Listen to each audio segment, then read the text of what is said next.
প্রিয় শ্রোতা দর্শক, আপনাদের অনেক অনেক প্রীতি ও শুভেচ্ছা জানিয়ে শুরু করছি বাংলাদেশ বেতার রাজশাহী কেন্দ্রের বিতর্ক প্রতিযোগিতার অনুষ্ঠান আমরাই সেরা। স্বাগত আমাদের আজকের অনুষ্ঠানে। আশা করি শুনছেন এবং দেখছেন আজকের এই মনোজ্ঞ বিতর্ক। শ্রোতা, কলেজ ও বিশ্ববিদ্যালয় পর্যায়ের শিক্ষার্থীদের নিয়ে আমাদের এই বিতর্ক অনুষ্ঠান। আজ বিতর্কের চতুর্থ কোয়ার্টার ফাইনাল। আজ আমাদের বিতর্কের বিষয় খাদ্যে ভেজাল রোধে সরকারি ব্যবস্থাপনা নয়, ব্যবসায়ীর সততাই মুখ্য। বিষয়টির পক্ষে বলবে রাজশাহী প্রকৌশল ও প্রযুক্তি বিশ্ববিদ্যালয় রুয়েট, বিপক্ষে রাজশাহী বিশ্ববিদ্যালয়। স্বাগত দুটি দলের তার্কিক বন্ধুদের। শ্রোতা, সনাতন পদ্ধতির এই বিতর্ক অনুষ্ঠানে বিচারক হিসেবে আজ আমাদের মাঝে উপস্থিত আছেন সম্মানিত বিচারক প্রফেসর ডক্টর বিধানচন্দ্র দাস, মাননীয় উপাচার্য, নর্থ বেঙ্গল ইন্টারন্যাশনাল ইউনিভার্সিটি। আমাদের মাঝে সম্মানিত বিচারক হিসেবে উপস্থিত আছেন ডক্টর মোহাম্মদ আব্দুল মালিক সরকার, সহযোগী অধ্যাপক, সমাজবিজ্ঞান বিভাগ, রাজশাহী কলেজ। এবং আছেন অনুষ্ঠানটির মডারেটর বিচারক, বাংলাদেশ বেতার রাজশাহী কেন্দ্রের উপ আঞ্চলিক পরিচালক মোহাম্মদ মনিরুল হাসান, প্রযোজক মোহাম্মদ মাসুম পারভেজ এবং আমরাই সেরা অনুষ্ঠানটির সঞ্চালনায় আব্দুর রকুন মাসুম। শ্রোতা, প্রথমেই চলে যাই বিতর্ক প্রতিযোগিতার নিয়মকানুন সম্পর্কে সংক্ষেপে কিছু কথা শুনে নেবার জন্য সম্মানিত বিচারক ও মডারেটর মোহাম্মদ মনিরুল হাসানের কাছে। সুপ্রিয় বিতর্কবৃন্দ, বাংলাদেশ বেতার রাজশাহী কেন্দ্রের আজকের আমাদের এই আয়োজনে তোমাদের সবাইকে আবারও স্বাগত জানাচ্ছি। আমাদের আজকের বিতর্কের বিষয় খাদ্যে ভেজাল রোধে সরকারি ব্যবস্থাপনা নয়, ব্যবসায়ীর সততাই মুখ্য। প্রিয় বিতর্কবৃন্দ, আজকে হচ্ছে আমাদের কোয়ার্টার ফাইনাল পর্বের চতুর্থ রাউন্ড। দুটি দল তোমরা আজকে অংশগ্রহণ করতে যাচ্ছ। পক্ষ দল Rajshahi university of engineering and technology RUET এবং বিপক্ষ দল রাজশাহী বিশ্ববিদ্যালয়। প্রিয় বিতর্কবৃন্দ, আজকের যে বিতর্ক, সেই বিতর্কে তোমাদের মূল্যায়ন করা হবে মোট 3টি বিষয়ে: উচ্চারণ 10, তথ্য উপাত্ত উপস্থাপনা 10 এবং যুক্তিখণ্ডন 10। এই সর্বমোট 30 নম্বরের মধ্যে তোমরা বিতর্ক করবে। এছাড়াও যুক্তিখণ্ডন পর্বে দলনেতা অতিরিক্ত 2 মিনিট করে সময় পাবে। তবে এই যে 10 নম্বরের যুক্তিখণ্ডন, এটি তার ব্যক্তিগত নম্বরের সাথে যোগ না হয়ে দলীয় নম্বরের সাথে যোগ হবে। আর 3 মিনিটের তোমরা যে বিতর্ক করবে, সেখানে প্রথম 2 মিনিটে প্রথম সতর্ক সংকেত এবং তৃতীয় মিনিটে চূড়ান্ত সতর্ক সংকেত দেওয়া হবে। আর যুক্তিখণ্ডন পর্বে যে 2 মিনিট তোমরা যুক্তিখণ্ডন করবে, সেখানে 1.5 মিনিটে প্রথম সতর্ক সংকেত এবং দ্বিতীয় মিনিটে চূড়ান্ত সতর্ক সংকেত দেওয়া হবে। সুতরাং প্রিয় বিতর্কবৃন্দ, আমরা আশা করি যে তোমরা তোমাদের সর্বোচ্চ মেধা, দক্ষতা, যোগ্যতা দিয়ে বিতর্ক করবে এবং আমাদের আজকের বিতর্কটি অত্যন্ত উপভোগ্য হবে। চলো শুরু করা যাক। প্রথমেই পক্ষ দলের অর্থাৎ রাজশাহী প্রকৌশল ও প্রযুক্তি বিশ্ববিদ্যালয় রুয়েটের প্রথম বক্তা ইর্তেজা নূর আলবাকে আমন্ত্রণ জানাচ্ছি। ওগো মা, তোমায় দেখে দেখে আঁখি না ফিরে, তোমার দুয়ার আজি খুলে গেছে সোনার মন্দিরে। আজকে বাংলার এই সোনার মন্দির অন্তঃসার শূন্য। কেন আজ এই কথাটি বলছি? আজকের এই বিতর্কে যে বিষয়টি উত্থাপন করতে যাচ্ছি, সেটি হচ্ছে খাদ্যে ভেজাল রোধে সরকারি ব্যবস্থাপনা নয়, ব্যবসায়ীর সততাই মুখ্য। যেই জায়গা থেকে আজকে আমরা এটিতে পক্ষে অবস্থান করছি, প্রথম কারণটি যেটি বিজ্ঞ বিচারক মণ্ডলী আজকে এখানে বোঝা খুব বেশি জরুরি। যখন আমরা খাদ্যের ভেজাল রোধ নিয়ে কথা বলি, তখন আমাদেরকে চিন্তা করতে হয় আমরা আসলে রোধ বিষয়টি বলতে কী বুঝি। সংজ্ঞায়নের প্রথমেই খাদ্যে ভেজালটি তাহলে আসলে কি? খাদ্যে ভেজালটি হচ্ছে যখন আমরা অধিক লাভের আশায় কিংবা দীর্ঘদিন ধরে কোনো খাদ্যকে সংরক্ষণ করার জন্য যখন খাদ্যের মূল গুণাগুণটিকে নষ্ট করি, কিংবা সেটির সাথে এমন কোনো উপাদান আমরা মিশ্রিত করি যেটি দিয়ে হয়তোবা আমি যখন একজন এই মানুষ হিসেবে এটি গ্রহণ করব, সেই মুহূর্তে সেটি হয়তো আমার শরীরের জন্য আজ হোক কাল হোক কিংবা যে কোনো সময় আমার শরীরের জন্য একটি বিপজ্জনক প্রভাব ফেলতে পারে। দ্বিতীয়ত যেই জিনিসটি বোঝা খুব বেশি জরুরি, আসলে রোধ শব্দটি বলতে আমরা কি বুঝি। রোধ হচ্ছে এমন একটি জিনিস যেটি আমরা কোনো একটি সমস্যা বা কোনো একটি ঘটনাকে ঘটার আগে থামাতে চাই। তার মানে কি, আমাদের এই পদক্ষেপটি হতে হবে আগে। এবং পরবর্তীতে যে জিনিসটি, যেটি হচ্ছে এই বিতর্কে খুবই গুরুত্বপূর্ণ একটি শব্দ, সরকারি ব্যবস্থাপনা। সরকারি ব্যবস্থাপনাটি খাদ্য ভেজাল রোধে এভাবে হতে পারে, সেটি হতে পারে আমরা যেভাবে করে বাংলাদেশে ভোক্তা অধিকার আইনের ব্যাপারে করে দেখতে পারি, আমরা যেভাবে করে দেখতে পারি কোনো অভিযানগুলো হয় বা যেভাবে মোবাইল কোর্টগুলো বর্তমানে কাজ করছে এবং জরিমানাগুলো যেইভাবে করে প্রত্যেকটি ক্ষেত্রে আমরা দোকানপাট থেকে শুরু করে বা যে কোনো রেস্টুরেন্টে আমরা দেখতে পারি এবং ফলমূল প্রত্যেকটি ক্ষেত্রে এটি সত্য। পরবর্তীতে এই বিতর্কে আমাদের পক্ষের জন্য সবচেয়ে গুরুত্বপূর্ণ যে শব্দটি সেটি হচ্ছে ব্যবসায়ীর সততাটি দেখতে আসলে কীরকম। এটি একটা মানুষ হিসেবে আপনাকে বোঝা খুব বেশি জরুরি। আমরা বিশ্বাস করি যেই মুহূর্তে একজন মানুষ কোনো একটি ঘটনার প্রতি আসলে তার সততাটি বজায় রাখেন এবং তিনি নিজে থেকে তার বিবেককে জাগ্রত করে এই জিনিসটি চিন্তা করেন, শুধুমাত্র আইনই না, আমাকে নিজে থেকে মানুষ হিসেবে এই কাজটি করব কি করব না, সেখানে ভালো যে পন্থাটি সেই পন্থাটি আমাকে নিতে হবে, সেটি সবচেয়ে বড় সততা। এবং এখানে ব্যবসায়ী সততা হচ্ছে ঠিক এটি, যেই খাদ্যে ভেজালের যেই প্রক্রিয়াটি বললাম সেই প্রক্রিয়াটির মধ্য দিয়ে তিনি যখন যান না, এবং শেষ যে জিনিসটি মুখ্য, এবং এখানে একটি প্রত্যয় রয়েছে। আমরা বিশ্বাস করি অবশ্যই এই ব্যবসায়ীদের জন্য এই সরকারি ব্যবস্থাপনাটি দরকার, কিন্তু তারপরও এই বিতর্কে আমরা দেখিয়ে যাব কেন ব্যবসায়ীর সততাটি মুখ্য, তারপরে যে কোনো ধরনের উপায় আমরা কাজে লাগাতে পারি। এবার আমাদের এই বিতর্কে প্রথম যেই ক্ষেত্রটি সেটি হচ্ছে সরকারি ব্যবস্থাপনার আমরা বিশ্বাস করি বেশ কিছু সীমাবদ্ধতা রয়েছে, যেটি আমাদের প্রথম ক্ষেত্র। দ্বিতীয় যেই ক্ষেত্রটি সেটি হচ্ছে আমরা বিশ্বাস করি ব্যবসায়ীর এই সততাটি একটি স্বতঃস্ফূর্ত সক্রিয় প্রক্রিয়া, এবং এটি যেভাবে করে স্বতঃস্ফূর্তভাবে কাজ করে আর কোনো প্রক্রিয়া সেভাবে মুখ্য একটা কাজ হিসেবে ভেজাল রোধে কাজ করতে পারে না। তৃতীয় যেই জায়গাটি, এটি বোঝা খুব বেশি জরুরি, আজকে লক্ষ্য রাখবেন, সেটি হচ্ছে একটি নির্ভরশীলতার জায়গা। দুটি পৃথিবী চিন্তা করুন, একটি পৃথিবীতে সততা আছে কিন্তু আইন নেই, আরেকটি পৃথিবীতে আইন আছে কিংবা সততা নেই। তাহলে আজকে বিপক্ষ দলের কাছে প্রশ্ন ছুড়ে যাচ্ছি, আজকে কোন জায়গাটি বেশি কার্যকরী? আমরা বিশ্বাস করি যেই পৃথিবীতে আইন থেকে যদি কিনা কোনো একটি খারাপ পরিস্থিতিতে আইন নাও থাকে, তারপরও সততা থাকার কারণে ওই ব্যবসায়ীরা আপনার যেই ভোক্তারা থাকছেন তাদের প্রতি এই ধরনের অবিচারগুলো করবেন না। যেই প্রশ্নটি ছুড়ে গিয়েছে সেটির উত্তর আশা করি পাবো, এবং এখন পর্যন্ত যেই অন্যায়গুলো হচ্ছে সেই জায়গাগুলোতে ব্যবসায়ীর সততাই মুখ্য, সেটি আমার দ্বিতীয় এবং তৃতীয় বক্তা আরও পরিষ্কার করে বুঝিয়ে যাবেন। অসংখ্য ধন্যবাদ। এবারে বিপক্ষ দল রাজশাহী বিশ্ববিদ্যালয়ের প্রথম বক্তা জান্নাতুল ফেরদৌস। ধন্যবাদ মাননীয় মডারেটর, আমাকে কিছু বলার সুযোগ প্রদানের জন্য। আজকের উত্থাপিত বিষয়টি হলো খাদ্য ভেজাল রোধে সরকারি ব্যবস্থাপনা নয়, ব্যবসায়ী সততাই মুখ্য। বাস্তবতার প্রেক্ষিতে দাঁড়িয়ে আমিও আমার দল বিষয়টির বিপক্ষে অবস্থান করছি। মাননীয় মডারেটর, আজকে আমি যে আশা করেছিলাম পক্ষ দলের প্রথম বক্তার কাছে একটি সুন্দর সংজ্ঞায়ন পাবো, সেটি না পাই পুনঃসংজ্ঞায়নে যাচ্ছি।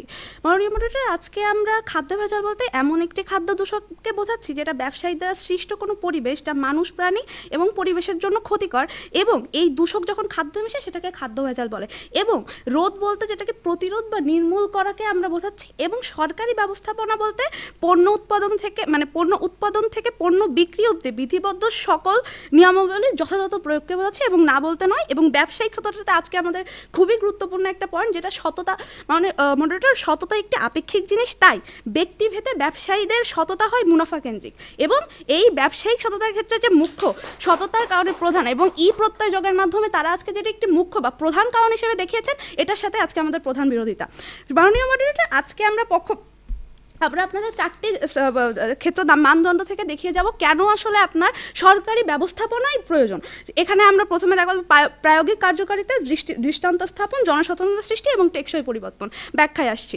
মাননীয় মডারেটর, প্রায়োগিক কোনো কিছু যদি আমরা সঠিকভাবে গঠন করতে চাই, আমাদের অবশ্যই সেটির প্রায়োগিক একটি কার্যকারিতা থাকা দরকার এবং সেটির একটি গঠন রূপ থাকা দরকার, যেটি আপনার কখনো একটা সততার কোনো গঠনতান্ত্রিক রূপ নাই মাননীয় মডারেটর। এবং যখন আমরা কোনো সময় যখনই কোনো জিনিস আমরা প্রায়োগিক কার্যকারিতা দিয়ে কোনো একটি আইন দিয়ে সেটাকে আমরা বাস্তবায়ন করার চেষ্টা করব, তখন আপনার কি হবে? দৃষ্টান্ত স্থাপন হবে। যখন আমাদের সরকারি এগুলা বা বিএসটিআর মতো এগুলা কাজ করবে, তখন আমরা দেখতে পাবো যে আপনার যে দৃষ্টান্তগুলো স্থাপন হবে, আপনার জরিমানা হবে, আপনার বিভিন্ন অ্যাক্টের মাধ্যমে যখন আমরা এগুলার মৃত্যুদণ্ডের মতো শাস্তিগুলো আমরা আনতে পারবো, তখন কি হবে? আপনার ওই শ্রেণী দেখতে হবে যে আচ্ছা ঠিক আছে, যদি আমি এই ধরনের অপরাধ করি তাহলে সেক্ষেত্রে আমার এরকম শাস্তি হচ্ছে, এবং এই শাস্তি হওয়ার ফলে কি হবে? আপনার দৃষ্টান্ত স্থাপন হবে, এবং এই দৃষ্টান্ত স্থাপন হওয়ার ফলে আপনার জনসচেতনতার সৃষ্টি হবে। এই জনসচেতনতা কিভাবে সৃষ্টি হচ্ছে?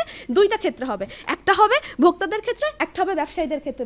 ভোক্তারা ভাববে আচ্ছা ঠিক আছে, যেখানে আমার আসলে ভেজালগুলো হচ্ছে, যেখানে সমস্যাগুলো হচ্ছে, এটা যদি আমি দেখাই দিই তাহলে আমাদের আজকে প্রায়োগিক কার্যকারিতা আছে, আমাদের দেশের আইনগুলো কাজ করছে, এই আইনগুলো কাজ করার ফলে তারা ওইটা নিয়ে মানে তাদের ভিতরে সচেতনতা সৃষ্টি হবে, তারা এটি ভোক্তা অধিদপ্তরকে জানানোর ফলে প্রায়োগিক কার্যকারিতার ফলে এই আইনগুলো তখন হবে এবং দৃষ্টি স্থাপন হবে এবং তাদের শাস্তি হবে। এক্ষেত্রে তখন যখন দেখবে যে আমার ভোক্তারা সচেতন, তখন ব্যবসায়ীরাও সচেতন হবে যে আমার ভোক্তারা জানে যে আমার কি ধরনের পণ্য দিতে হবে, তারা আইনগুলো সম্পর্কে জানবে, এবং এটাই প্রায়োগিক কার্যকারিতা আমরা বোঝাচ্ছি। এবং এই জায়গা থেকে যখন ভোক্তারা জানবে, আপনার ব্যবসায়ীরা জানবে, তখন আপনার টেকসই পরিবর্তন পরিবর্তনটা আসবে, এবং এই টেকসই পরিবর্তন যখন আসবে তখনই আসলে আপনি একটি সুন্দর মানে এই খাদ্য ভেজাল, যেটা আজকে আমাদের প্রধানে, আপনি খাদ্য ভেজাল রোধ করতে পারবেন, এবং সরকারি ব্যবস্থাপনার মাধ্যমেই এই সরকারি মানে ব্যবসায়ীদের সততা আনা সম্ভব, তাছাড়া এটি সম্ভব না। ধন্যবাদ সকলকে। এবার আসছে পক্ষের দ্বিতীয় বক্তা মুইন আহমদ। আপনাকে অসংখ্য ধন্যবাদ মাননীয় মডারেটর এবং বিজ্ঞ বিচারক মণ্ডলী আমাকে বক্তব্য প্রদান করবার সুযোগ করে দেওয়ার জন্য। মাননীয় মডারেটর, লক্ষ্য করে দেখুন, আজকে তারা মূলত দুইটি বিষয় উত্থাপন করলো প্রস্তাবিত বিষয়টিতে। একটি হচ্ছে প্রায়োগিক কার্যকারিতা, এবং এর মাধ্যমে তারা দৃষ্টান্ত স্থাপন করবেন। কোন বিষয়টি বেশি কার্যকর কি কার্যকর না, সেই বিষয়টি আমরা বুঝতে পারবো সেই বিষয়ের ফলাফল দেখে।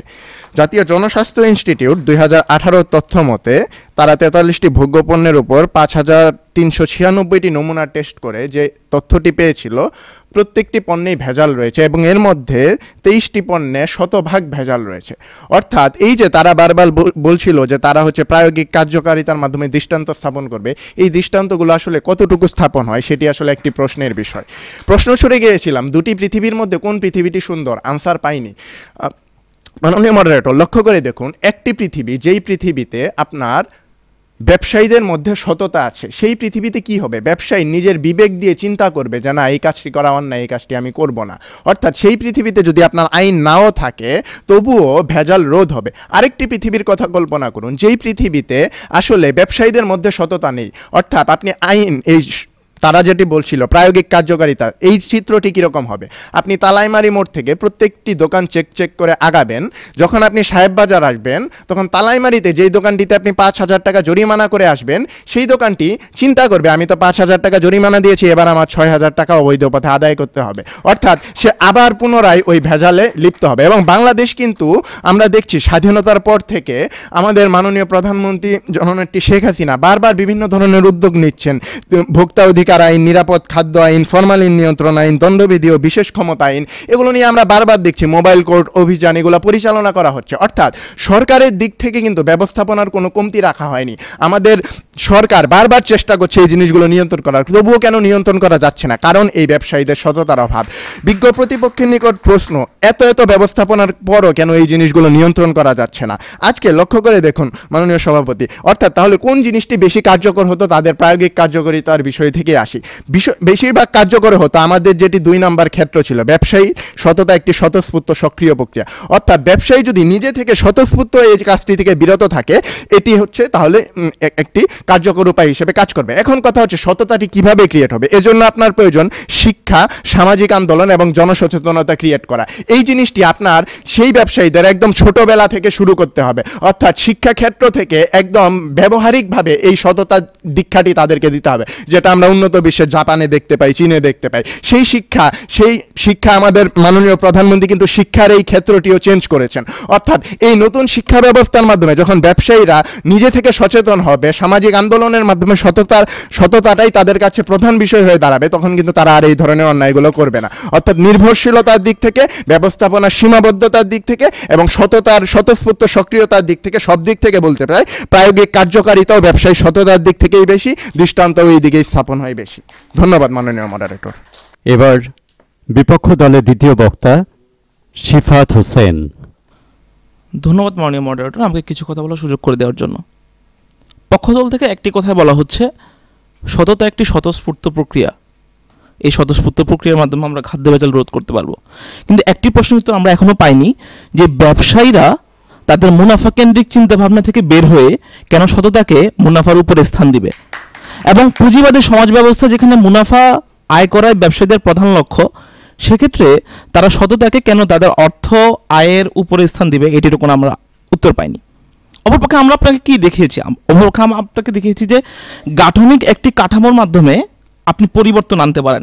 তারা বলেছেন যে ফলাফলটা কি, ফলাফল দেখে আমরা বুঝতে পারবো যে কোন উপায়ে গেলে খাদ্য ভেজাল রোধ করা যাবে। দেখুন, আমাদের খাদ্য ভেজাল নিরোধ আইন 2013 আছে, এবং একইভাবে ভোক্তা অধিকার অধিদপ্তর নিয়মিত এরকম সরকারি ব্যবস্থাপনার মনিটরিং সেলগুলো কাজ করছে, এবং এই কাজগুলো করার মাধ্যমে আমরা দেখতে পাচ্ছি এই যে দোকানগুলো তারা সতর্ক হচ্ছে।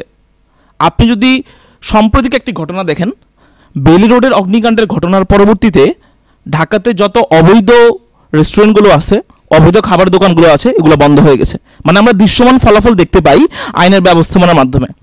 এবং সাম্প্রতিক সময়ে আপনি একটি ভিডিও দেখে থাকবেন, সেটা হচ্ছে চট্টগ্রামের খাতুনগঞ্জে একটি ব্যবসায়িক ভিডিও।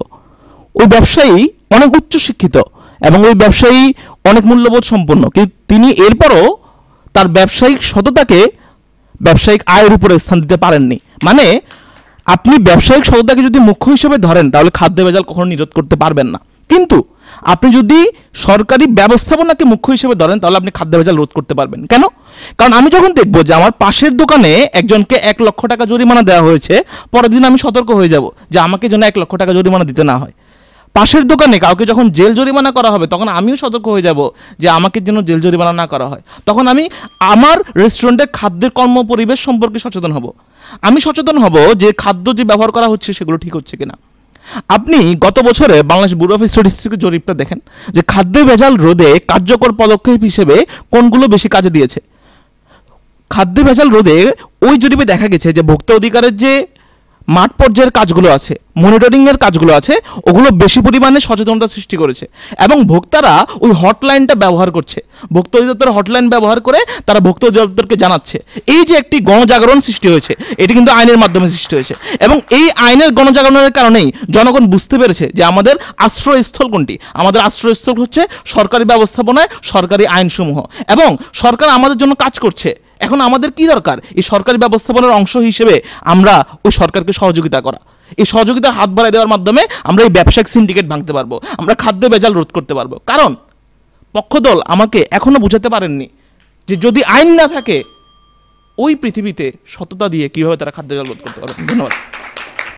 এবার পক্ষের দলনেতা ফাহিম মুনতাসির রহমান। ধন্যবাদ মাননীয় মডারেটর, আজকের এই মহান বিতর্কের মঞ্চে আমাকে আমার বক্তব্য উপস্থাপনের সুযোগ করে দেওয়ার জন্য। মাননীয় মডারেটর, বিপক্ষ দলের দ্বিতীয় বক্তার একটি কথা থেকে আসি।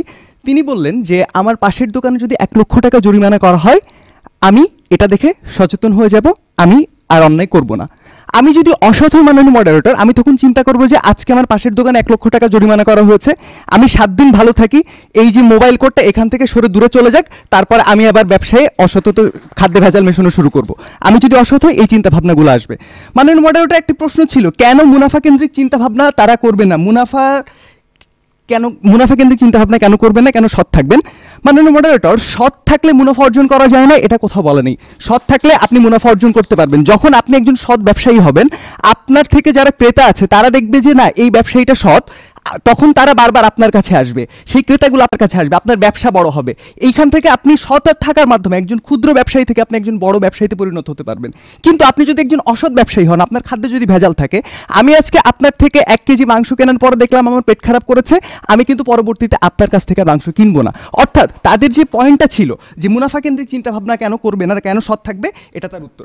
মাননীয় মডারেটর, একটু চিন্তা করে দেখেন আজকে আসলে তারা কি করতে চাচ্ছে। তাদের প্রথম বক্তা থেকে যে ব্যাপারগুলো এসেছে যে আইনি প্রয়োগের মাধ্যমে তারা আসলে দৃষ্টান্তমূলক শাস্তি দিবে, দৃষ্টান্ত স্থাপন করবে, জনসচেতনতা তৈরি করবে। সমস্যা হচ্ছে জনসচেতনতা আর ব্যবসায়ীর সততা দুইটা আলাদা জিনিস। কেন? আমি একটু ব্যাখ্যা করি। আজকে জনগণ হিসেবে আমি খুবই সচেতন, প্রত্যেকটা জনগণই সচেতন, কোনো জনগণই চাবে না যে আমি ভেজালযুক্ত খাবার কিনি।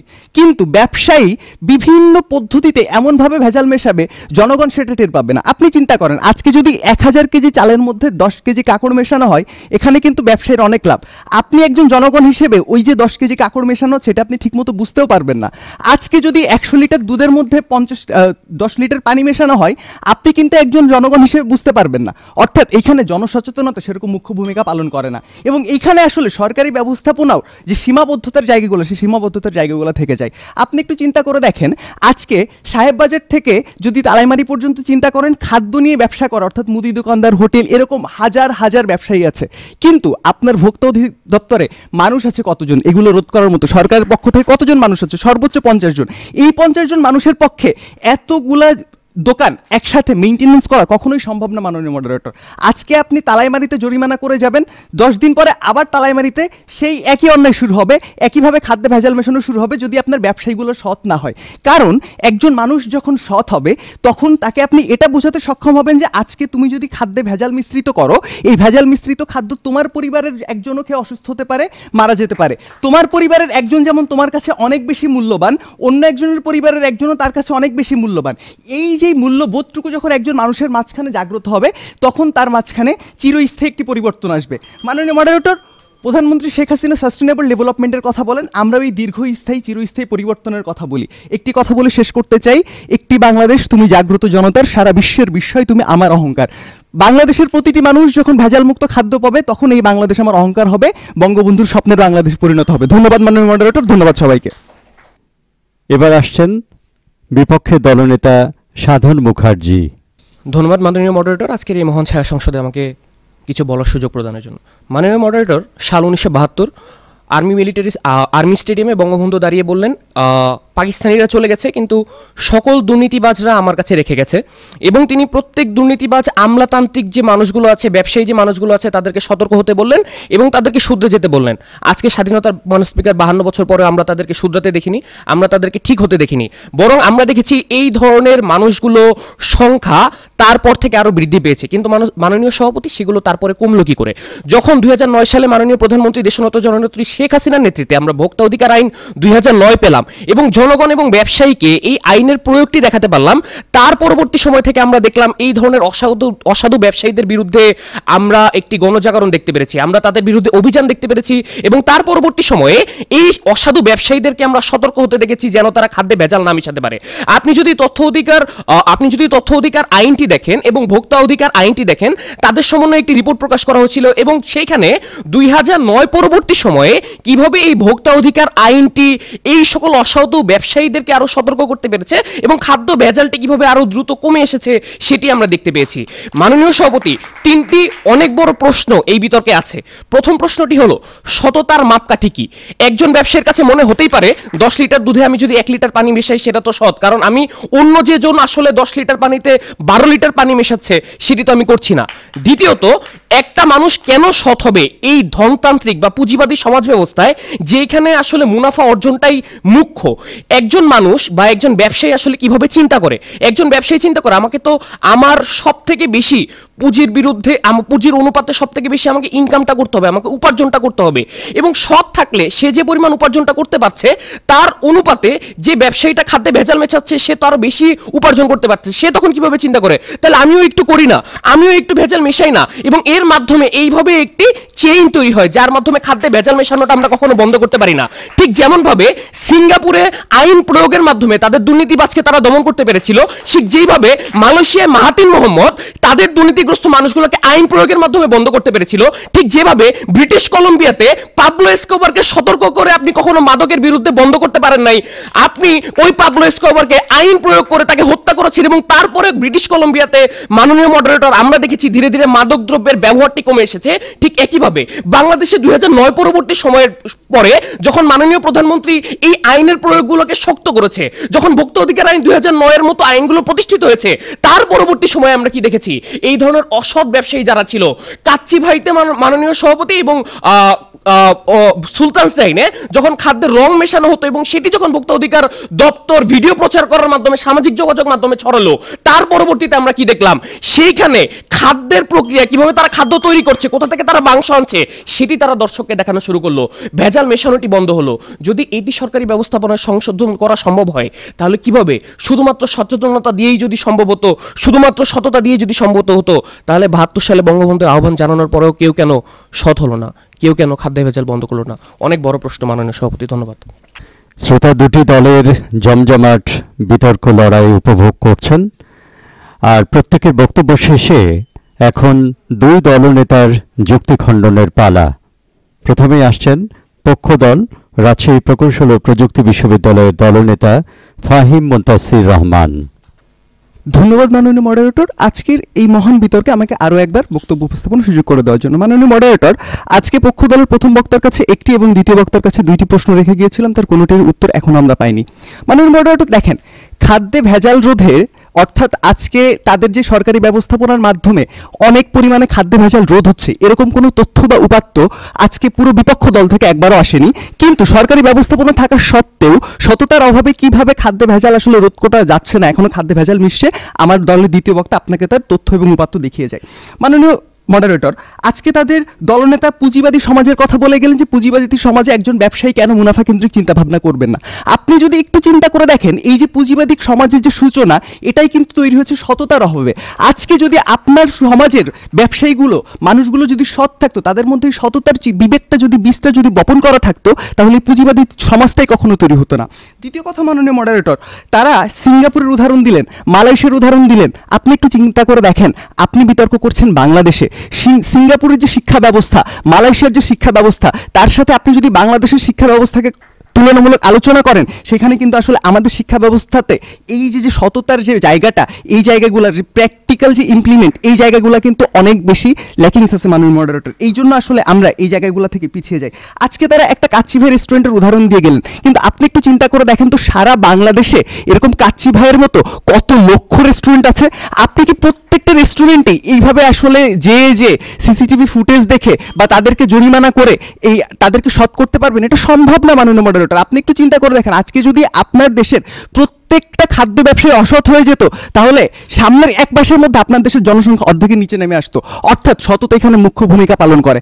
আইনের প্রয়োগকে বা সরকারি ব্যবস্থাপনাকে আমরা কখনোই বাদ দিচ্ছি না, দুইটাই দরকার আছে। কিন্তু তাও এই দুইটার মধ্য থেকে আপনি যদি একটাকে এগিয়ে রাখতে চান, তখন কোনটাকে এগিয়ে রাখবেন? তখন অবশ্যই সততাকে এগিয়ে রাখতে হবে, কারণ সততাই পারে আপনাকে একদম নির্মূল থেকে, গোড়া থেকে পরিবর্তন আনতে, আপনার ভেতর থেকে পরিবর্তন আনতে, একদম দীর্ঘস্থায়ী পরিবর্তন আনতে। আইন বা সরকারি ব্যবস্থাপনা দীর্ঘস্থায়ী পরিবর্তনটা কখনোই আনতে পারবে না। ধন্যবাদ মাননীয় মডারেটর, ধন্যবাদ সবাইকে। এবার বিপক্ষে দলনেতা সাধন মুখার্জি। সততা তাদের প্রধান এবং মুখ্য যে আর্গুমেন্টটি বা যে যুক্তি দিয়ে তারা বিতর্কটি জিততে চেয়েছে, সেটি হচ্ছে ব্যবসায়ীদের সততা। আমরা ধর্ম ও নৈতিক শিক্ষায় ক্লাস 1 থেকে 10 পর্যন্ত পড়েছি, ঘুষ নেওয়া যাবে না, অন্যায় করা যাবে না, পাপ করা যাবে না। মানুষ এগুলো তো 10 বছর পড়েছে, তার জীবনে সব থেকে গ্রোয়িং সময় যখন সে বড় হয়েছে সেই সময় সে পড়েছে। তারপরেও কেন দুর্নীতি করে মানুষ? তারপরেও কেন মানুষ হত্যা করে? তারপরেও কেন মানুষ চুরি করে? তারপরেও কেন মানুষ অন্যায় করে? কারণ মানুষকে আপনি কখনোই শুধুমাত্র এই পুঁথিগত বিদ্যা দ্বারা সৎ করতে পারবেন না। আপনাকে তার জন্য শাস্তির ব্যবস্থা রাখতে হবে, যেটি তার মধ্যে ভয় সৃষ্টি করতে হবে, যেটি তাকে জাগরণ ঘটাতে হবে।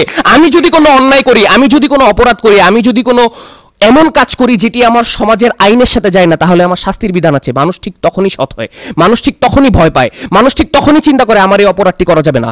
যখন ধর্ষণের শাস্তি মৃত্যুদণ্ড ছিল না, আপনি এই ইন্ডেক্সটি খেয়াল করুন, বাংলাদেশ জুডিশিয়ারির যে ধর্ষণের মামলাগুলো যে দায়ের হচ্ছে, সেই ইন্ডেক্সটি যদি খেয়াল করেন আপনি, যখন ধর্ষণের সর্বোচ্চ শাস্তি মৃত্যুদণ্ড ছিল না, তার আগে কতগুলো ধর্ষণ হতো এবং মৃত্যুদণ্ড করার পরে কতগুলো ধর্ষণ বাংলাদেশে রেজিস্টার্ড হয়েছে, আপনি উল্লেখযোগ্য পরিবর্তন দেখতে পাবেন। আপনি যখন ভারতে দেখবেন সেক্স এডুকেশনের বিষয়টি তাদের শিক্ষা কার্যক্রমে অন্তর্ভুক্ত হয়নি, তখন ভারতে কি পরিমাণ চাইল্ড মোলেস্টেশন হয়েছে এবং সেক্স এডুকেশন আসার পরে এবং তাদের দেশে যখন এই নারী এবং শিশু অধিকার আইনটি ইমপ্লিমেন্টেড হলো, তারপরে সেখানে আসলে এই নারীদের প্রতি, শিশুদের প্রতি নির্যাতনটি কতটুকু কমে গেল।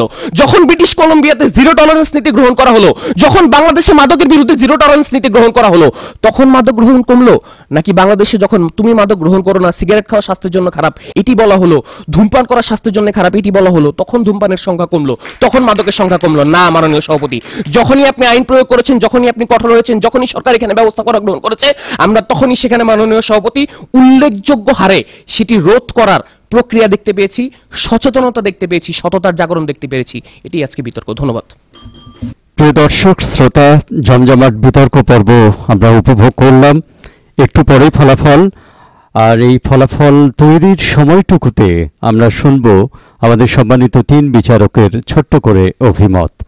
আর এ পালায় আমি প্রথমেই অনুরোধ করব সম্মানিত বিচারক প্রফেসর ডক্টর বিধানচন্দ্র দাস, মাননীয় উপাচার্য, নর্থ বেঙ্গল ইন্টারন্যাশনাল ইউনিভার্সিটি, তিনি এখন বলছেন। ধন্যবাদ সঞ্চালক মহোদয়। আজকের এই বিতর্কের এই পর্যায়ে এসে আমার মনে হচ্ছে যে যারা প্রতিযোগী আগের থেকে অনেক বেশি পরিশীলিত, অনেক বেশি বুদ্ধিদীপ্ত এবং অনেক বেশি তাদের যুক্তির যে জায়গাগুলো খুব সুন্দরভাবে আগের থেকেও তারা উপস্থাপন করতে সক্ষম হয়েছে।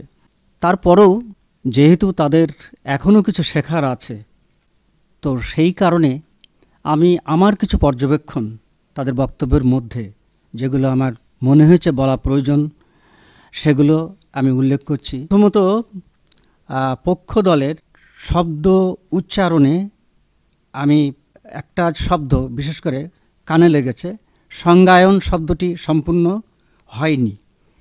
সেটা হয়তো তাড়াহুড়ো করার জন্যই হয়েছে। আর একটা বিষয়, এটা আরও কেউ কেউ বলেছেন, মডারেটর হোক বা বিচারক যাই হোক না কেন, বিষয়টি আপনাকে বোঝা খুব জরুরি। আমি জানি না এটা কি, এই বাক্যটি দ্বারা কি বোঝা যায় আর কি। আপনাকে বোঝা খুব জরুরি, এই ধরনের একটি বাক্য বলা হয়েছে। তো এটা বোধহয় এই ধরনের বাক্য না বলাই ভালো, অ্যাভয়েড করা, অন্য ফর্মে বলা যেতে পারে। আমি পক্ষ দলগুলো আগে শেষ করি। পক্ষ দলের সেখানেও কিছু এই বাক্যের অসঙ্গতি আমি লক্ষ্য করেছি। যেই পৃথিবীতে, এখন যেই পৃথিবীতে না যে পৃথিবীতে, এটা বোধহয় চিন্তা করার বিষয়। আগাবেন, এটা আমাদের টেবিল টকে চলে, কিন্তু এখানে যেহেতু মডারেটর মহোদয় বলেই দিয়েছেন যেখানে পরিশীলিত শব্দ চয়ন হবে, তা আগাবেন শব্দটা ঠিক বোধহয় যায় না। একবার বলেছে আবার পুনরায়, জানি এটা তাড়াহুড়ো করতে গেলে অনেক সময় হয়, আমরাও বলে ফেলি অনেক সময় একই শব্দের রিপিটেশন হয়। তো এটা আর একটা সাধু ভাষা হইবে এরকম একটা শোনা গেছে এক জায়গায়। এই কথাগুলো বলছি তার মানে কিন্তু এই না যে বক্তব্য খারাপ হয়েছে, এগুলো আমার পর্যবেক্ষণ তুলে ধরলাম। একটা হচ্ছে দুইটা, আর একটা হচ্ছে গোলা। দুইটা এবং গোলা এই শব্দটা যায় না আর কি, মানে আর কি পরিচিত। বিপক্ষ দলের কথা কিন্তু জড়িয়ে গেছে। আমি জানি না এটা তাড়াহুড়ো করে, তুমি নাকি অসুস্থ ছিলে, পথে আসার সময় মানে খুব তাড়াহুড়ো করার ফলে একটা মানসিক চাপ ছিল বোধহয়, যার ফলে কিছু কথা হয়তো জড়িয়ে গেছে। এমন একটা কথা তুমি বলেছো, আপনি ব্যবস্থা করতে পারবেন, মডারেটরকে বলছো আর কি। ঠিক আমি জানি না তুমি এত করলে কেন, যেখানে একবার মডারেটর মহোদয় বলেই দিলেন কয়েকবারই বোধহয় যে সভাপতি বলা যাবে না, সেখানে তুমি কোনো সময় সভাপতি বলেছো, কোনো সময় মানে আর কি মডারেটর বলেছো, কোনো সময় সংসদ বলেছো। তো এইগুলো খেয়াল করা একটা বিষয় ছিল আর কি। এবারে বলছেন আমাদের আরও একজন সম্মানিত বিচারক, ডক্টর মোহাম্মদ আব্দুল মালেক সরকার, সহযোগী অধ্যাপক, সমাজবিজ্ঞান বিভাগ, রাজশাহী কলেজ। রাজশাহী বেতার কর্তৃক আয়োজিত আজকের বিতর্কে দুটি দল একদম সনাতনী ধারায় বিতর্ক করেছে।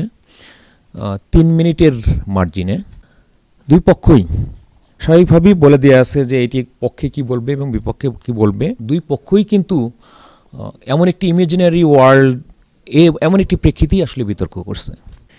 আমরা দেখি বিপক্ষ দল ছিল রাজশাহী বিশ্ববিদ্যালয়। প্রথম বক্তা খুব সুন্দর স্টার্ট করছে, সে প্যারামিটার সেট করে গেছে এবং যতটা পারছে প্রথম এবং দ্বিতীয় প্যারামিটার নিয়ে আলোচনা করে গেছে, কিন্তু তার কন্টিনিউয়েশন কিন্তু আমরা পাইনি পরবর্তী দুজনের বক্তব্যে। এটি আসলে আরও ক্লিয়ারলি, আরও স্ট্রাকচার্ড হতে পারত। তাদের শুরুটা কিন্তু একেবারেই খুবই স্ট্রাকচার্ড, অন্যকে ধ্বংস করার জন্য যথেষ্ট। দ্বিতীয় বক্তা বিপক্ষ দলের বলছি আমি, খুবই ছোট ছোট উচ্চারণ, কিন্তু তার কন্টিনিউশনটা যদি নিয়ে করতো এটি মনে হয় আরও শক্তিশালী হতো। সেই জিনিসটি খুঁজে পাইনি এবং দলনেতার মধ্যেও সেই বিষয়টি না নিয়ে এসে স্ট্রাকচারের কথা বলা আছে, কিন্তু তাকে ফলো করে যে স্ট্রাকচার গড়ে তোলা সেটি আমরা দেখিনি। লক্ষ্য করার মতো বিষয় যে এই রকম একটি কন্ট্রাডিক্টিং সিচুয়েশন, অর্থাৎ আইন আছে নীতি নাই, নীতি আছে আইন নাই, এরকম একটি ইমাজিনারি ওয়ার্ল্ডে কিন্তু তারা সততাকে কীভাবে প্রডিউস করবে, যদিও কয়েকটা সংজ্ঞা নিয়ে আসার চেষ্টা করছে যে শিক্ষা, সামাজিক আন্দোলন এবং সচেতনতা, এগুলি আসলে একটার পর একটা আসবে এবং বাংলাদেশের প্রেক্ষিতে কিন্তু সেই উদাহরণটি আসলে দুই পক্ষের কেউই আসলে সেট করতে পারেনি।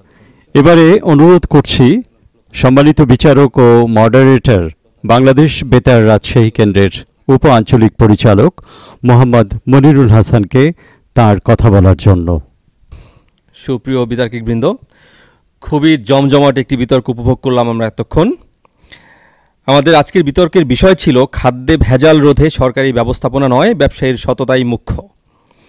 দুটি দল অত্যন্ত চমৎকারভাবে তোমরা বিতর্ক করেছো, খুবই হাড্ডাহাড্ডি লড়াই হয়েছে। আমরা জানি না যে আসলে কোন দল বিজয়ী হবে কিংবা বিজেত হবে, কে শ্রেষ্ঠ বিতর্কিক হবে আমরা কিন্তু বুঝতে পারছি না।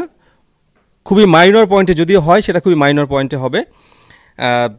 মূল প্রসঙ্গে চলে আসি। বিতর্কের মূল্যায়নটাও কিন্তু একটি ইন্টিগ্রাল পার্ট, যেটা আমি সবসময় বলে এসেছি। আমাদের দুজন সম্মানিত বিচারক মহোদয় রয়েছেন, তারাও কিন্তু বলেছেন তাদের নিজস্ব দৃষ্টিভঙ্গি থেকে তোমাদের বক্তব্যের মূল্যায়ন করেছেন। বাট অ্যাজ এ মডারেটর আমার কাছে যে বিষয়গুলি চোখে লেগেছে বা আমার কাছে যেটা মনে হয়েছে যে বিতর্ক তোমরা ভালো করেছো, তারপরেও সেখানে কিছু ব্যত্যয় হয়েছে, কিছু বিচ্যুতি আমার চোখে আমার কাছে ধরা পড়েছে। তা আমি মনে করি যে এই বিষয়গুলি তোমাদেরকে শুধরিয়ে দেওয়া, এই ভুলগুলি শুধরিয়ে দেওয়াটাও আসলে একজন মডারেটর বা বিচারকের দায়িত্বের মধ্যে পড়ে, সেজন্য আমি আসলে মূল্যায়নটা করছি। প্রথমেই পক্ষ দলের দলনেতা, তুমি এসে তোমার দলের যে দলীয় অবস্থান সেটাকে স্পষ্ট করার চেষ্টা করেছো। বাট যে বিষয়টা আমার কাছে সবচেয়ে একটু অন্যরকম মনে হয়েছে সেটা হচ্ছে যে প্রতি বিতার্কিক, যেটা আমি সবসময় বলে থাকি যে পক্ষ দলের প্রথম বক্তা, তার কাছে কিন্তু সে এসে কিন্তু বিষয়টির যে সংজ্ঞায়ন, বিভাজন, দলীয় অবস্থান, এইটা কিন্তু সুস্পষ্ট করে যাবে। এই বিষয়ে তুমি তোমার দলীয় অবস্থানটাকে ক্লিয়ার করেছো। বাট এই যে বিষয় বিভাজন, যে আমাদের আজকের বিতর্কের বিষয়ের যে এইটা হচ্ছে প্রপঞ্চ বা এই প্রপঞ্চ কয়টা প্রপঞ্চ, এই প্রপঞ্চকে আমরা এভাবে সংজ্ঞায়ন করতে পারি বা এই কয় ভাগে ভাগ করতে পারি, সেটা কিন্তু তুমি আসলে আমার কাছে মনে হচ্ছে সেটা করোনি। কিন্তু তোমার দলীয় অবস্থানকে প্লাস হচ্ছে যে বিষয়টিকে ইন জেনারেল তুমি বক্তব্য দিয়েছো যে খাদ্যে ভেজাল রোধে সরকারি ব্যবস্থাপনা এবং হচ্ছে ব্যবসায়ীর সততা, এই দুইটা বিষয়কে আসলে গ্রসলি তুমি ডিসকাস করেছো।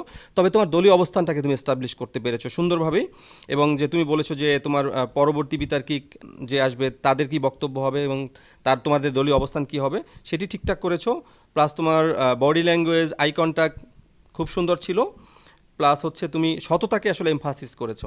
এরপরে দ্বিতীয় বক্তা, তুমি কিছু এক্সাম্পল দিয়েছো, যে 23টি পণ্যের একটি স্ট্যাটিস্টিক্স তুমি দিয়েছো। কিন্তু এই যে আমি সবসময় বলে থাকি যে একজন বিতার্কিক যখন একটা মঞ্চে যখন তুমি বিতর্ক করো, একটা আনুষ্ঠানিক একটা ফর্মাল অনুষ্ঠানে তুমি যখন বক্তব্য দিচ্ছ, তখন তুমি যখন কোনো স্ট্যাটিস্টিক্স দাও, কোনো পরিসংখ্যান দাও, সেক্ষেত্রে তোমার কিন্তু সেটার সোর্স উল্লেখ করতে হয়। এই সোর্সের বিষয়টা কিন্তু উল্লেখ করলে ভালো হতো। তারপরে হচ্ছে তুমি কিছু সরকারি প্রতিষ্ঠানের নাম বলেছো, যে নিরাপদ খাদ্য আইন, তারপরে হচ্ছে ভোক্তা অধিকার, কিছু আইনের কথা বলেছো, ভোক্তা অধিকার আইন কিংবা নিরাপদ খাদ্য আইন, মোবাইল কোড ইত্যাদি রয়েছে। কিন্তু এখানে একটা প্রশ্নবোধক মার্কস তুমি থ্রো করেছো, যে কিন্তু আমরা এত কিছু আইন করেছি, কিন্তু এত আইন করে তো আমরা আসলে খাদ্যে ভেজাল তো আসলে বন্ধ করতে পারিনি। তো আমাদের মূল বিষয় কি, সেটি হচ্ছে ব্যবসায়ীর সততা। অর্থাৎ প্রতিটি মানুষ যখন সৎ হয় তখন আসলে অর্থাৎ যদি অসৎ হয় তাহলে কোনো আইন দিয়ে কিন্তু তাকে থামানো যায় না। আবার যদি সে সৎ হয় তাহলে সে সৎভাবেই কাজ করবে, তখন আবার কোনো ব্যবস্থাপনার প্রয়োজন হয় না। তুমি এই বিষয়টিকে আসলে এস্টাবলিশ করার চেষ্টা করেছো, এবং তুমি বলেছো যে এই যে শিক্ষাটি, এটি হচ্ছে আসলে শিশুবেলা থেকেই সততার শিক্ষা দিতে হবে, এবং এইটার উপরে তুমি এমফাসিস দিয়েছো, এবং সততাকেই তুমি আসলে গুরুত্বারোপ করেছো খাদ্য ভেজাল রোধে প্রধান ভূমিকা পালন করার ক্ষেত্রে। এরপরে তোমাদের যে তৃতীয় বক্তা, তুমি যুক্তি খণ্ডন দিয়ে শুরু করেছো।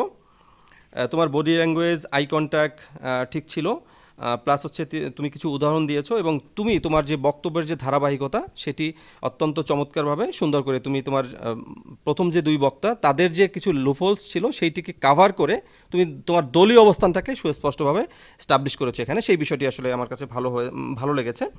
ওভারঅল পক্ষদল তোমাদের স্ট্যান্ড পয়েন্টটাকে আসলে এস্টাবলিশ করতে পেরেছো, যদিও ব্যক্তিগত কিছু ব্যত্যয় ছিল, বাট তোমাদের দলীয় যে অবস্থান সেটিকে তোমরা সুন্দরভাবে স্পষ্ট করেছো। এরপরে বিপক্ষ দল রাজশাহী বিশ্ববিদ্যালয়, প্রথম বক্তা, তুমি এসে এখানে খাদ্য ভেজালের যে বিষয়টা, যে খাদ্য ভেজালকে এটা সংজ্ঞায়ন করেছো। তারপরে তুমি বলেছো যে সত্যতা একটি আপেক্ষিক বেশ, তুমি এখানে এসে যে প্রপঞ্চগুলি কি সেগুলিকে আলাদা আলাদা সংজ্ঞায়ন করেছো।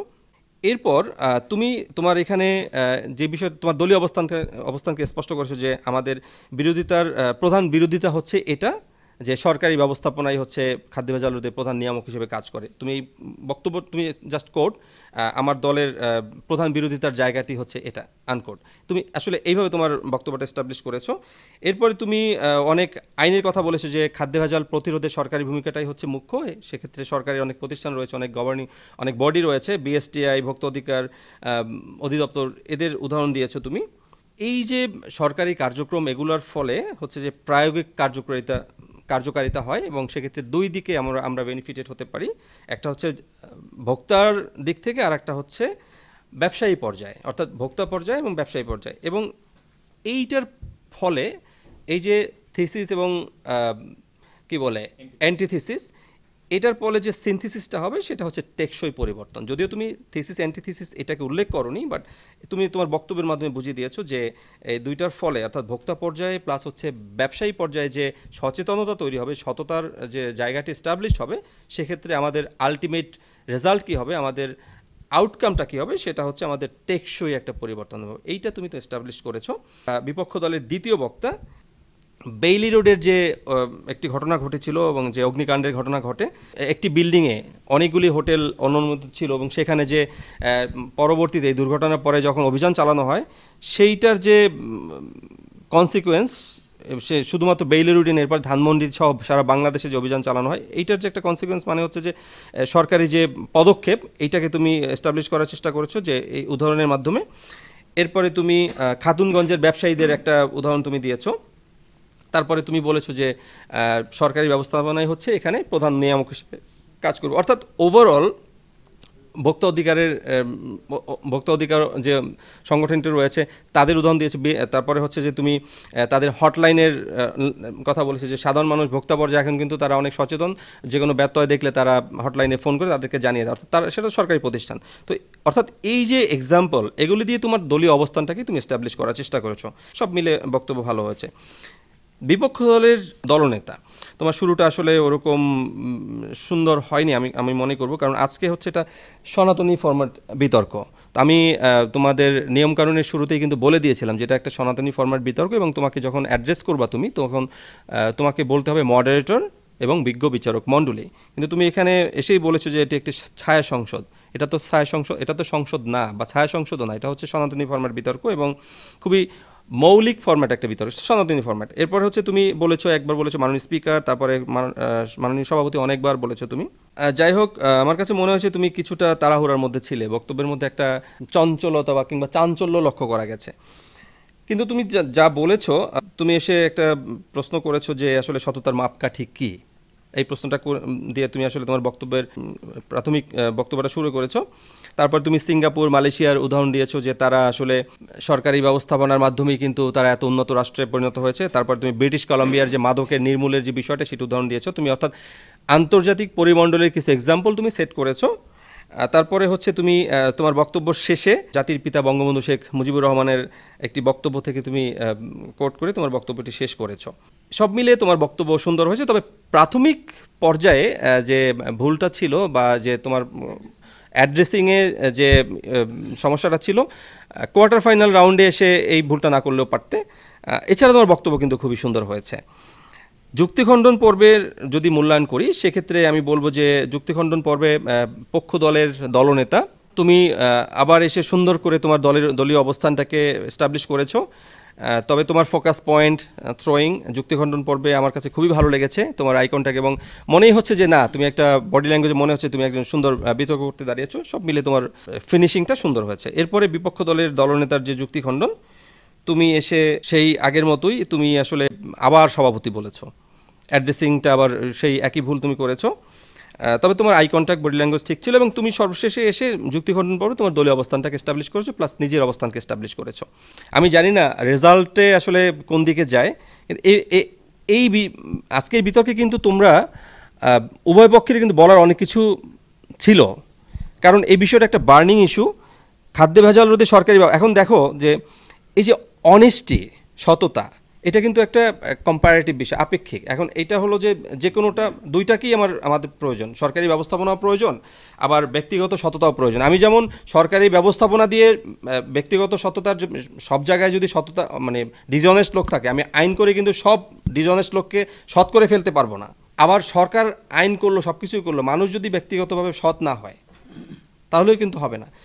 আজকে আমাদের ছোটোবেলায় আমরা কি দেখি, আমরা ছোটোবেলায় যে বই পুস্তকে পড়ে এসেছি যে সকালে উঠি আমি মনে মনে বলি সারাদিন আমি যেন ভালো হয়ে চলি, এই যে লেসন, এই যে শিক্ষা, এই শিক্ষার মাধ্যমেই কিন্তু আমরা বড় হয়ে থাকি, আমরা বড় হই, এই শিক্ষা পেয়ে আমরা বড় হই।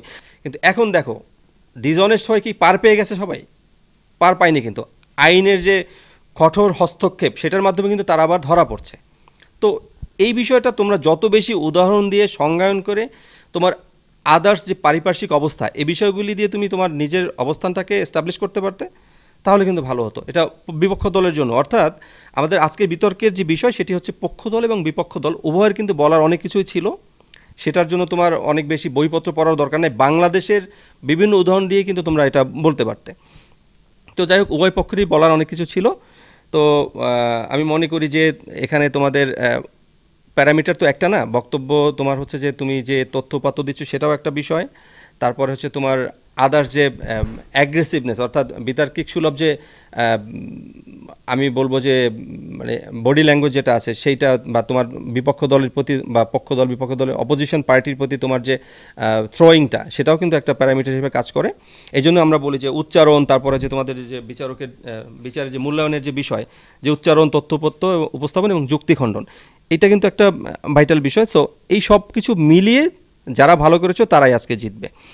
সো প্রিয় বিতার্কিক বৃন্দ, ফলাফল আমাদের কাছে চলে এসছে। তো এই পর্যায়ে শ্রেষ্ঠ দল ঘোষণা করার জন্য আমি আহ্বান জানাচ্ছি আমাদের আজকের সম্মানিত বিচারক জনাব বিধানচন্দ্র দাস স্যারকে। বিজয়ী দলের নাম ঘোষণা করবেন। তো আজকের এই বিতর্ক প্রতিযোগিতায় বিজয়ী দল হচ্ছে রাজশাহী বিশ্ববিদ্যালয়। এ পর্যায়ে শ্রেষ্ঠ বিতার্কিকের নাম ঘোষণা করার জন্য আমি আহ্বান জানাচ্ছি আমাদের আরেকজন সম্মানিত বিচারক জনাব ডক্টর আব্দুল মালিক ভাইকে। ইন্ডিভিজুয়াল স্কোরে যার নামটি এখানে দেখা যাচ্ছে ফাহিম মুস্তাসির রহমান, রাজশাহী প্রকৌশল ও প্রযুক্তি বিশ্ববিদ্যালয় অর্থাৎ রুয়েট। অভিনন্দন বিজয়ী ও বিজিত আজকের বিতর্কে অংশ নেওয়া দুটি দলকে। আমরা চলে গেলাম সেমিফাইনাল পর্যায়ে। আজকে সম্মানিত বিচারক, প্রযোজক, সেই সাথে শ্রোতাবন্ধু, আপনারা এতক্ষণ অনুষ্ঠানটি উপভোগ করলেন, ধন্যবাদ আপনাদেরও। আবারও কথা হবে, দেখা হবে আগামী মাসের প্রথম মঙ্গলবার বেলা 2:30টায়। ভালো থাকবেন, খোদা হাফেজ।